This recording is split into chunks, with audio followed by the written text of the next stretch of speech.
From Tom Brady Court at Patrick Gymnasium, the Vermont Catamounts, the 2 seed in the Jersey Mike's America East playoffs, are moving on with a 64-57 victory over the 7th seeded New Hampshire Wildcats in a game that was not easy. New Hampshire led for most of this one. Rob Ryan, Bernie Saplicki, good to be with you. New Hampshire put together the perfect first half, had the lead at the break, led by as many as 9, led for almost 30 minutes of this game. But the Catamounts at home slowly chipped away, took the game over late, and were able to put it in the win column and move on to the second round. They found a way, that's for sure. New Hampshire in the first half was sensational. Their game plan, Vermont did not shoot the ball well, but then in the second half, the Catamounts found their rhythm offensively, timely three-point shooting.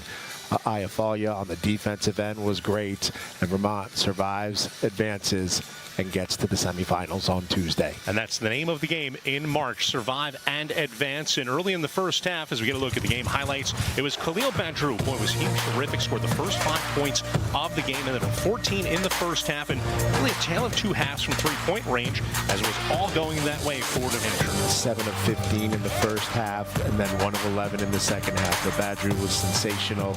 18 points, only took 9 shots, and he was the best offensive player for the Wildcats today.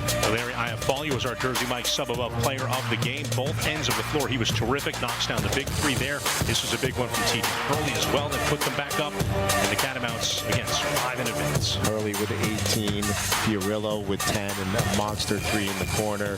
Iafalia with 14 and 10. Catamounts find a way on Tom Brady Court here this afternoon. So it's on to the semifinals for Vermont. They will play the next lowest seed, depending on what happens in the rest of our games. Halftime score, Bryant by 10 at home against UMBC, and as predicted, pretty high scoring in that first half. We expect that to get into the 80s for at least one of those teams. No question about it. Now, if you're a Catamount fan, you get to sit back, relax, scoreboard watch, rest, recoup, and get ready for Tuesday. On Tuesday, we'll have a time and a date. You can find out on all the websites exactly what's happening once all the games are finished here tonight. That's a look at your Jersey Mike's America East quarterfinal matchups in this first round. Jersey Mike's a sub above. It wasn't easy, and at times it wasn't pretty, but for Vermont, it's a win, and they're moving on to the semifinals. For Bernie Saplicki, I'm Rob Ryan. Once again, the final score, Vermont 64 and New Hampshire 57.